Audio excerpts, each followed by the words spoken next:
ఎన్నో రోజుల నుంచి పోరాడుతున్నారు. ఆయనకి మంచి ట్రీట్మెంట్ అందించాలని, ఆయన బతికించుకోవాలని చాలా ప్రయత్నాలు చేశారు. కానీ ఆ ప్రయత్నాలు ఫలించలేకపోయి ఆయన మరణం జరిగింది. అంటే ఎలా చూడొచ్చు దీన్ని? అంటే ఆయన మంచిగా యాక్ట్ చేస్తూ, మంచి సినిమాలు చేసి అందరితో నటించాడు. ఇండస్ట్రీ అందరికీ విశ్వ వెంకట్ అంటే చాలా ముఖ్యమైన వ్యక్తిలాగా ఉన్నారు. కానీ ఇండస్ట్రీ నుంచి ఎలాంటి హెల్ప్ అయితే మాకు రాలేదండి. హ్మ్. హ్మ్. ఈ హెల్ప్ వచ్చుంటే కంపల్సరీ మంచి హాస్పిటల్‌కి తీసుకెళ్తే కంపల్సరీ బ్రతికేటోడేమో మేబీ. కానీ ఎక్కడి నుంచి హెల్ప్ రాలేదు కాబట్టి ఇట్లా జరిగిపోయిందండి. అంటే ప్రభాస్ గారు కాల్ ఫేక్ అనేసి తెలిసింది. ఆయన ఒక హెల్ప్ చేస్తున్నారని చాలామంది వెనక్కి వెళ్ళారని కూడా చెప్తున్నారు. అది ఫేక్ న్యూస్‌ని పట్టుకొని వెనక్కి అయితే వెళ్ళినారు.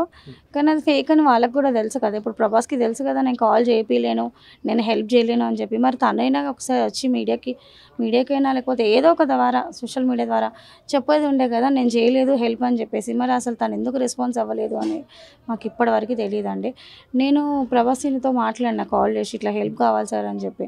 సార్‌తో మాట్లాడి నేను చెప్తానని చెప్పిండు. తర్వాత నేను కాల్ చేసినా కానీ రిసీవ్ చేస్తలేడు, మాట్లాడట్లేదు. ఇంకోటి డాడీ ఫొటోస్ కూడా పంపించిన, ఇట్లున్నాడు చూడండి వెంటిలేటర్ మీద అంటే కూడా అసలు ఎలాంటి కాల్ లేదండి. సోను సూద్‌తో కూడా మాట్లాడినా తను కూడా మేనేజర్ అంతే చెప్పిండు, మేము చూసుకుంటాం అపోలో పంపిస్తా అని చెప్పి. 10-15 డేస్ నుంచి రేపు అని చెప్పుకుంటేనే 16 డేస్ వరకు ఇట్లా హాస్పిటలైజ్ చేసి ఇట్లా అయిపోయిందండి. ఎందుకు హోప్ ఇచ్చిరో కూడా తెలియదు మరి వాళ్ళు. అంటే జస్ట్ అదే మాట్లాడలేదండి. 1 వీక్ నుంచి ఎవరితో ఏం మాట్లాడట్లేదు. మొత్తం కోమాలోనే ఉన్నాడు డాడీ. అంటే 80% కోమాలోనే ఉన్నాడు. మాతో ఏం గత 2 ఏళ్ల నుంచి సినిమాలకు దూరంగా ఉన్నారని చెప్తున్నారు. 2 ఇయర్స్ కాదండి, 5 ఇయర్స్ అవుతుంది డాడీ మూవీస్ చేయక. సో ఈ 5 ఇయర్స్ నుంచి ఆయనకి ఇన్కమ్ అయితే ఏం లేదు. అంటే డైరెక్ట్గా మీరు సినీ ప్రముఖులు ఎవరైనా అప్రోచ్ అవ్వడానికి ఏమైనా ప్రయత్నించారా? చాలా ట్రై చేసినాం కానీ ఎవరినైనా కానీ ఇక్కడ లేము. ఇప్పుడు మంచు విష్ణు గారికి కూడా మేము కాల్ చేసాం, తను కూడా ఇక్కడ లేడు, అవుట్ ఆఫ్లో ఉన్నాడు అని చెప్పి చెప్తున్నాం. మేము వస్తామండి అని చెప్తే కూడా రానివ్వట్లేదు అంతే. అంటే సినీ అసోసియేషన్ కూడా ఒకటి ఉంటుంది కదా, సో అది డాడీ ఏం తీసుకోలేడండి, మెంబర్షిప్ ఏం తీసుకోలేదు. చాలా మంది అడిగేది ఏంటంటే ఆయనకి సినిమాలే కాకుండా బిజినెస్ ఉంది కదా, మరి ఎందుకు ఇలా ఈ పొజిషన్కి ఎందుకు రావాలి? బిజినెస్ అంటే ఉండే కానీ అందులో లాస్ వచ్చిందండి. మోసం చేసిర్రు డాడీని. చెరువు ఉండే అక్కడ వాళ్ళు డాడీకి చెప్పకుండా ఫిష్లు అన్నీ తీసుకొని అట్లా చాలా లాస్ చేసేసారు. చాలా లాస్ అయ్యిండు. మళ్ళీ ఆయన చేసింది కూడా అందరికీ ఫ్రీగానే ఇచ్చిండు అమౌంట్, కానీ ఎవరి దగ్గర నుంచి కూడా రిటర్న్ తీసుకోలేడు. కానీ ఇప్పుడు అదే చేతులు తీసుకున్న వాళ్ళు కూడా కనీసం వచ్చి ఇవ్వట్లేదు, కనీసం ముందు కూడా ఉండట్లేదు. మేము ఉన్నామని కూడా ఒక ధైర్యం కూడా ఇవ్వట్లేదు. చాలా హెల్ప్ చేసిండు, చాలా మందికి చేసిండు. ఇప్పుడు ఎవరు ఒక్కరు కూడా చేయట్లేదు. ఇప్పుడు చాలా పెద్ద సినిమాలు చేశారు, చాలా బిజీ ఉండే. అప్పుడు డాడీ ఒక్కొక్క రోజు 2 మూవీస్ చేసిన రోజులు కూడా ఉన్నాయి.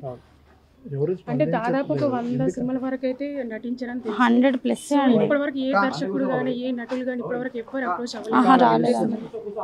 రాలేదండి. అంటే గతంలో కూడా మీరు ప్రెస్ మీట్ పెట్టి మీరు సాయం కోసం ఆర్జించారని తెలుసు.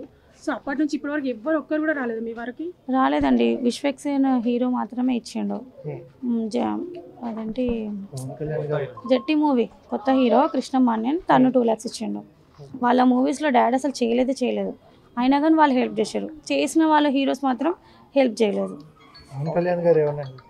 లేదండి, చేయలేదు. అంటే ఏమనిపిస్తుందమ్మా మీకు?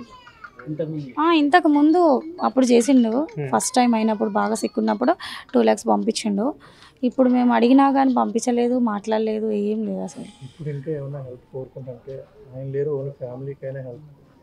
మమ్మీకి అయితే ఏదన్నా ఆధారం కావాలండి ఇండస్ట్రీ నుంచి. ఇప్పటికైనా కనీసం మా మమ్మీకన్నా హెల్ప్ చేయండి.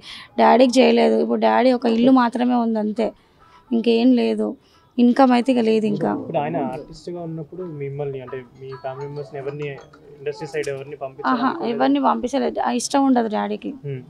అసలు మేము షూటింగ్స్కి కూడా రాము. అసలు మీడియాకి కూడా ఇది డాడీ వల్లనే ఇది ఫస్ట్ టైం ఇట్లా నేను మాట్లాడటం కూడా. అసలు ఎక్కడ మాట్లాడము, వెళ్ళము.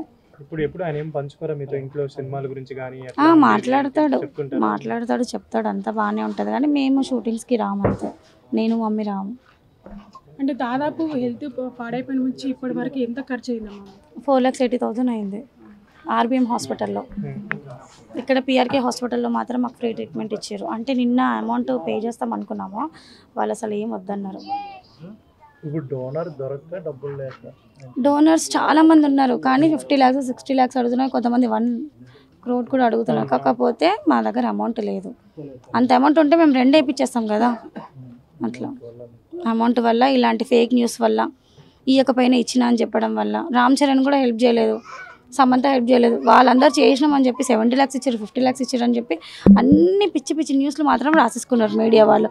మీరే హెల్ప్ చేయమంటారు, మళ్ళీ మీరే ఇలాంటి న్యూస్లో తీస్తే ఇంకెక్కడ హెల్ప్ వస్తుంది అసలు మాకు? అలాంటి ఫేక్ న్యూస్ల వల్ల ఫేక్ న్యూస్ వల్ల ఇంతవరకు మాకు అసలు ఎలాంటి అమౌంట్ పడలేదా అండి? అంటే 100 సినిమాలు చేశారు కదా దాదాపు, ఇప్పటి వరకు ఎంతో కొంత అయితే సంపాదించండి savings అనేవి చెప్తున్నా ఉంటాయి. కదా, సంపాదించిండు కానీ అది అంతా ఫ్రీగానే అయిపోయింది. అది ఎవరికైనా కానీ హెల్ప్ చేసే రకమే డాడీ. ఎవరన్నా ఏదైనా కావాలంటే ఫోన్లోనే వేసేస్తాడు, వాళ్ళ ఇంటికి వెళ్ళి ఇస్తాడు, అలాంటి రకం. కానీ ఇప్పుడు వాళ్ళు వచ్చి మాత్రం చేయట్లేదు. అంటే ఇంతవరకు ఏ ప్రాపర్టీ కానీ ఏ సేవింగ్స్ ఏవి పెట్టుకోలేదు. లేదు, ఒక 2 ఇల్లులు మాత్రమే ఉన్నాయి అంతే. ఇప్పుడు తాత వాళ్ళది, డాడీ వాళ్ళది అంతే.